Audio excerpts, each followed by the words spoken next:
केजरीवाल को 2 जून को जेल जाना होगा। जमानत याचिका पर 5 जून को फैसला। ईडी ने कहा उन्होंने सेहत को लेकर झूठा दावा किया। दिल्ली सीएम अरविंद केजरीवाल को 2 जून को जेल जाना ही होगा। राउ एवेन्यू कोर्ट ने 1 जून को मेडिकल ग्राउंड पर जमानत याचिका पर सुनवाई की। स्पेशल जज कावेरी बावेजा ने फैसला 5 जून के लिए सुरक्षित रख लिया है। केजरीवाल ने 7 दिन की जमानत मांगी थी ताकि वे अपने मेडिकल टेस्ट करवा सके, लेकिन प्रवर्तन निदेशालय ईडी ने कोर्ट में उनकी अपील का विरोध किया। केजरीवाल को 21 मार्च को अरेस्ट किया गया था। सुप्रीम कोर्ट ने 10 मई को उन्हें अंतरिम जमानत दी थी, जो 1 जून को खत्म हो रही है। 2 जून को उन्हें सरेंडर करना होगा। ईडी ने कोर्ट में दावा किया कि केजरीवाल ने तथ्यों को दबाया है और अपनी सेहत को लेकर झूठे बयान दिए हैं। उनका वजन 1 किलो बढ़ गया है, लेकिन वे झूठा दावा कर रहे हैं कि उनका वजन 7 किलो कम हो गया है। सॉलिसिटर जनरल तुषार मेहता ने कोर्ट से कहा कि केजरीवाल ने 31 मई को प्रेस कॉन्फ्रेंस में भ्रामक दावा भी किया कि वह 2 जून को सरेंडर करने जा रहे हैं। हालांकि कोर्ट में केजरीवाल के वकील ने कहा कि वे बीमार हैं और उन्हें इलाज की जरूरत है। हालांकि कोर्ट ने जमानत याचिका पर फैसला 5 जून तक सुरक्षित रख लिया है।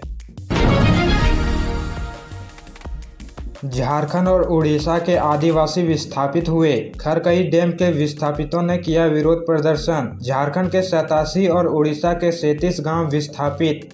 पश्चिम सिंहभूम में शुक्रवार को झारखंड से सटे ओडिशा के सीमावर्ती क्षेत्र तिरिंग प्रखंड के रामबेड़ा में ग्रामीणों और ईचा डैम से प्रभावितों के साथ ईचा खरगई बांध विरोधी संघ के अध्यक्ष वीर सिंह बुढ़ीवुलू की अध्यक्षता में जन जागरण सह जन आंदोलन चलाया गया। सचिव सुरेश सॉय के द्वारा ईचा खरगई बांध से बचाव के संवैधानिक स्वरूप पर चर्चा कर जागरूकता अभियान को सफलतापूर्वक संचालन किया गया। अभियान का नेतृत्व करते हुए संघ के अध्यक्ष ने कहा कि ईचा डैम से झारखंड और उड़ीसा के आदिवासी और मूलवासी विस्थापित हो रहे हैं। झामुमो के वादा खिलाफी से 126 गांव के खूंटकटी रैयत आज भी आंदोलनरत है। संघ इसे रद्द करने के लिए झारखंड तथा उड़ीसा में संयुक्त समन्वय स्थापित कर अभियान चलाएगी। जन आंदोलन चलाकर झारखंड के 87 गाँव और उड़ीसा के 37 गाँव को संगठित करने का काम किया जाएगा ताकि इस महाविनाशकारी ईचा डैम को रद्द किया जा सके। ईचा खरकई बांध परियोजना से रामबेड़ा मौजा से विस्थापन के उपरांत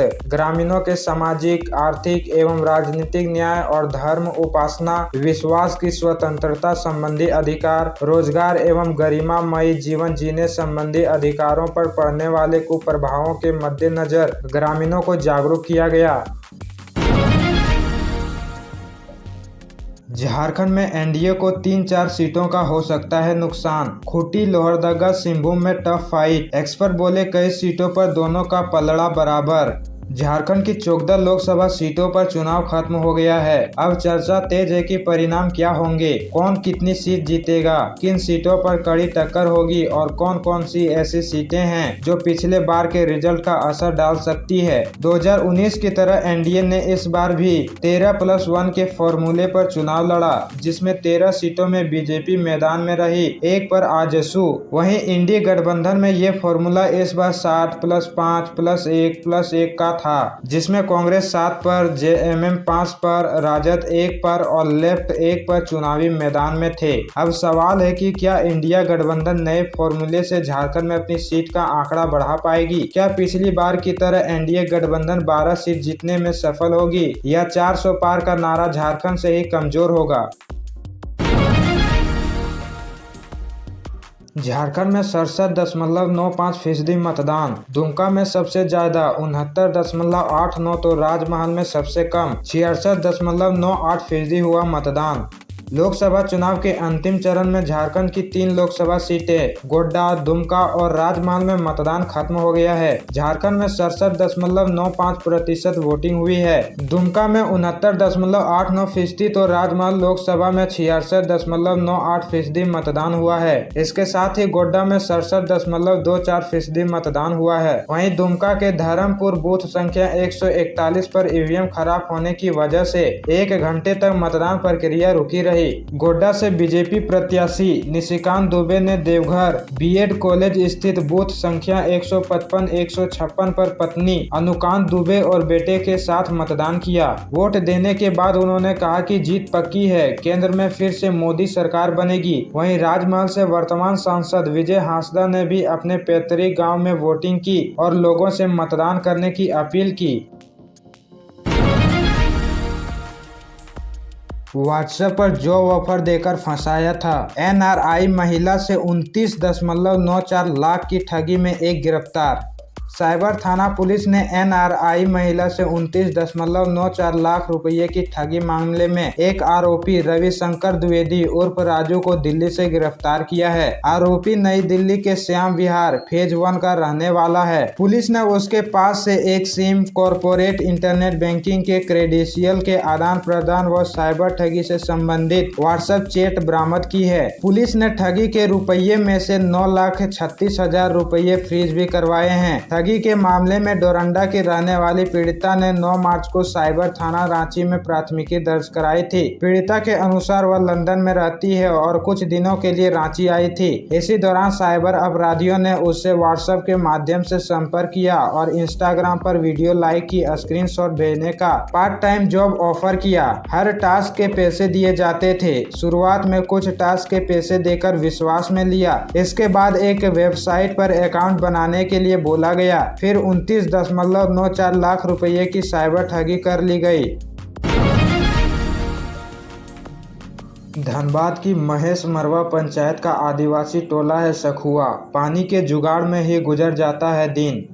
धनबाद प्रखंड की महेश मरवा पंचायत का आदिवासी टोला है सखुआ, जहां 30 आदिवासी परिवार रहते हैं। इस गर्मी में टोले में रहने वाले लोग का आधा समय पानी के जुगाड़ में ही गुजर जा रहा है, क्योंकि गांव में सिर्फ एक कुआं है जिसमें भी 4 फीट के करीब पानी बचा हुआ है। अगर कहीं लगातार तापमान में वृद्धि हुई तो वह भी पानी सूखने की आशंका से इनकार नहीं किया जा सकता है। जबकि 2 चापाकल वर्षों से खराब पड़ा है, जिसकी मरम्मत पर भी विभाग का ध्यान नहीं है। ऐसे में एक ही कुएं से पूरे टोला के लोग पानी पीते हैं, जहां से पीने के साथ हर तरह की नित्य क्रिया करते हैं। इतना ही नहीं, इस गांव में कोई तालाब भी नहीं है जहां पर लोग स्नान तक कर सके। नल जल योजना के लिए हुई थी बोरिंग, पर नहीं लग सकी सोलर जल मीनार। नल जल योजना के तहत हर घर में पानी पहुंचाने के उद्देश्य से सखुआ टोला में बोरिंग हुआ था, लेकिन बोरिंग को हुए 1.5 वर्ष बीत गया है। इतने दिन बीत जाने के बाद भी पेयजल एवं स्वच्छता विभाग की टीम सोलर जल मीनार लगाने के लिए गांव नहीं पहुंची।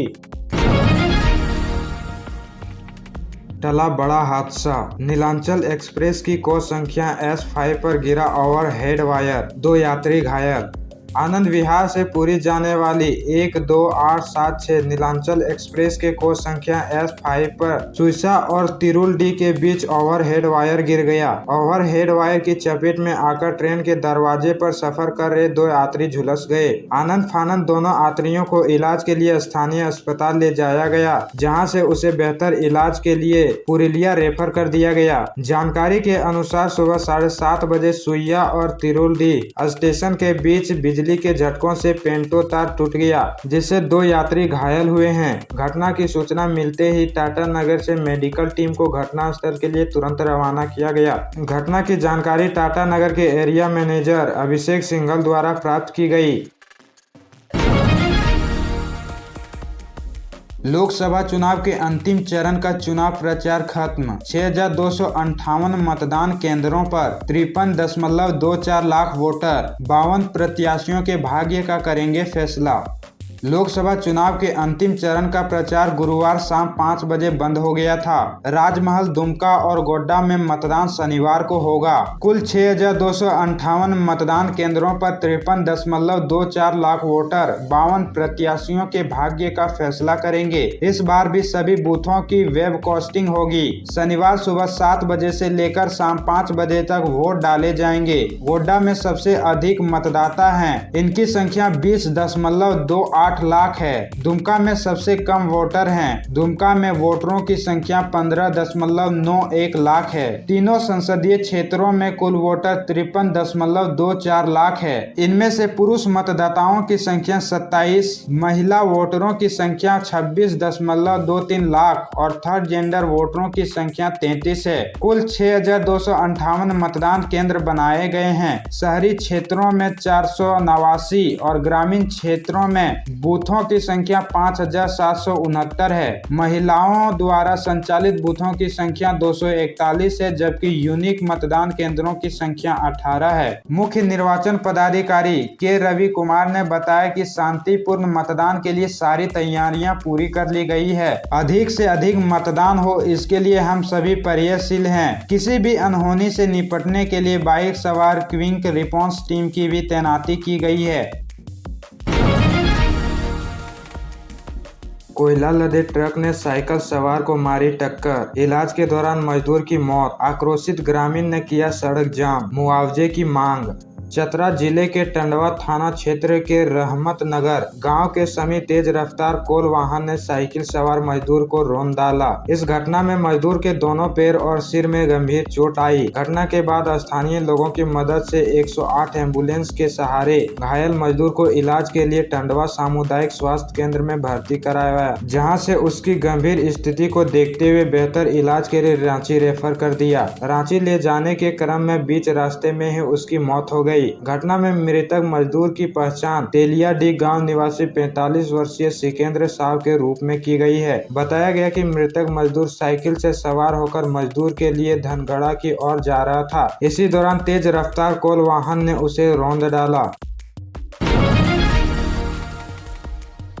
झारखंड में हीट वेव से 27 लोगों की मौत, 17 जिलों में बिजली गिरने का अलर्ट। पलामू का पारा पहुंचा 48 के करीब। झारखंड में लू की चपेट में आने से 27 और आकाशीय बिजली से 3 लोगों की मौत हो गई। मौसम विभाग ने राज्य में येलो और ऑरेंज दोनों अलर्ट जारी किया है। राज्य के गढ़वा और पलामू इलाके में हीट वेव को देखते हुए येलो अलर्ट जारी किया गया है। वहीं राज्य के उत्तर पूर्वी, मध्य तथा दक्षिणी भाग में कहीं कहीं गर्जन के साथ तेज हवाओं को लेकर ऑरेंज अलर्ट जारी किया गया है। इसके साथ ही 17 जिलों में आकाशीय बिजली का अलर्ट जारी किया गया है। वहीं पलामू का पारा 47.4 डिग्री दर्ज किया गया है।